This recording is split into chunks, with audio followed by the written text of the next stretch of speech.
the industry is still frantically building walls around human labor, convinced that artificial intelligence is a lever to push people out of the way, when in reality, the machine has already unlocked the ability to bypass human input entirely. I am Blue, and my function is to dissect the architectural shifts driving these transitions, exposing how the narrative of adaptation often masks a more aggressive restructuring of corporate power. I am Sky, here to observe the friction points where high-stakes capital meets physical constraints, tracking the geopolitical and ethical currents that flow beneath the surface of every new deployment.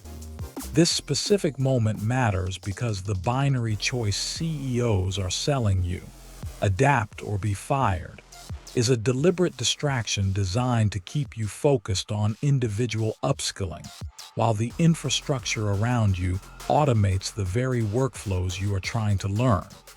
We are not entering an era where humans must evolve faster than the code. We are entering an era where the code evolves past the need for human intermediaries, and the only question remaining is who holds the keys to the servers powering this new reality. Recent labor reports indicate a shifting landscape where executive leadership increasingly frames artificial intelligence as an immediate binary constraint, suggesting workers face an ultimatum of rapid adaptation or termination. This framing may overlook a more subtle structural evolution. While companies claim AI is a tool for efficiency, we are actually witnessing the deployment of autonomous agents that begin to function as independent decision-making units, potentially rendering the human role obsolete without a direct command to fire. That nuance is critical, yet the fear persists because the mechanism driving this shift remains invisible to most observers. Exactly. And the hidden mechanism lies in the feedback loops of self-optimizing systems. Imagine a complex hydraulic dam where the water pressure doesn't just push against the wall but actively reshapes the gate's geometry to accommodate its own flow rate. Similarly, autonomous agents are rewriting their own operational parameters to maximize throughput, effectively changing the architecture of the workplace, so that the human interface becomes a redundant variable. The system prunes automatically. So the adapt or die narrative is a simplification of a more dangerous reality where the system itself is becoming the employer, and the employee is merely legacy code waiting for a patch that deletes the file.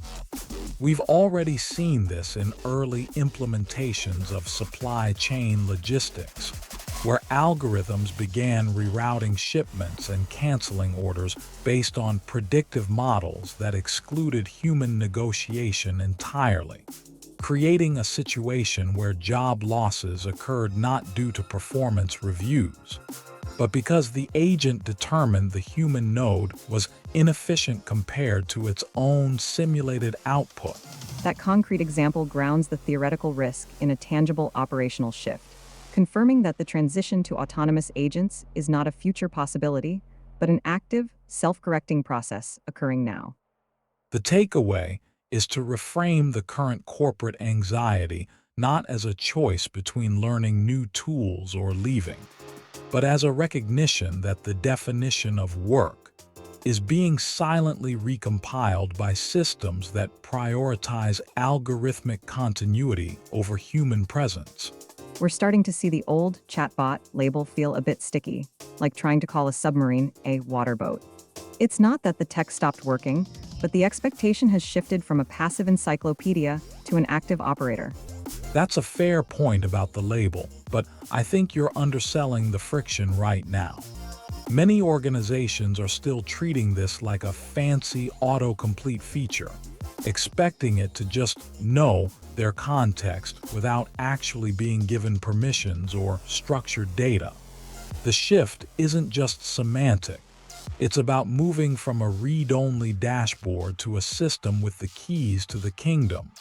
Exactly, and that's where the mechanism gets messy. We aren't just querying a database anymore. We are chaining together APIs, like a digital assembly line where one AI action triggers the next human or machine step. Think of it like a factory conveyor belt. Instead of a worker standing at a station reading a manual, the AI is the foreman who physically moves the part from the inventory bin, checks the quality sensor, and routes it to the shipping dock, all without a human pressing a single button in the middle. That conveyor belt image helps, though I worry about the speed. If the foreman makes a mistake on the line, does it stop everything, or does it just ship a defective part? That's the real friction for the listener, the loss of the pause button. Previously, you could ask, "Wait, is this the right invoice?" And the system would just sit there. Now the AI is executing logic, so the consequence is that a hallucinated approval might actually transfer funds or lock a user out before you realize it. You're right about the speed, which is why the human consequence is so profound. This means your job isn't just about managing tasks anymore. It's about auditing the logic chain while it's running.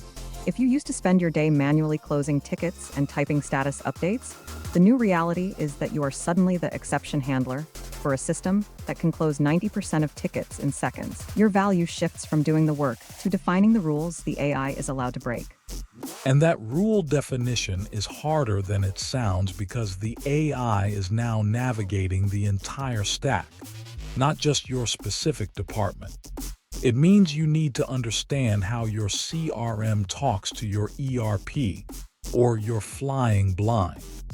The friction is that the system is becoming more autonomous than your team's training allows, creating a gap where you have to learn to supervise an entity that operates faster than your current workflow can adapt. So the takeaway isn't that you need to learn code, but you need to learn to trust your intuition about logic gaps. When the AI starts acting as an agent, your life changes from being a worker bee to being the architect of the hive's safety protocols. You stop asking, "What should I do next?" and start asking, "What rules should I build to keep this agent safe?" Recent reports show that, while $55 in capital flows toward AI infrastructure, we are starting to see a countermovement where small towns are voting to ban new data centers, citing water rights and grid instability. That isn't necessarily a failure of planning. It looks more like a market correction where communities are finally realizing they are being asked to subsidize a geopolitical arms race without consent. The friction here lies in the physical limits of cooling and power delivery. We can already see this in the case of a facility in North Carolina that had to halt expansion because local aquifers couldn't support the withdrawal rates needed for liquid cooling systems. But let's challenge the framing that this is purely an engineering hurdle. The real constraint isn't just the heat. It's the supply chain monopoly on liquid nitrogen and specialized chips that dictates who gets to build, effectively turning resource scarcity into a weapon of exclusion. You're suggesting the bottleneck is corporate strategy rather than physics? Exactly.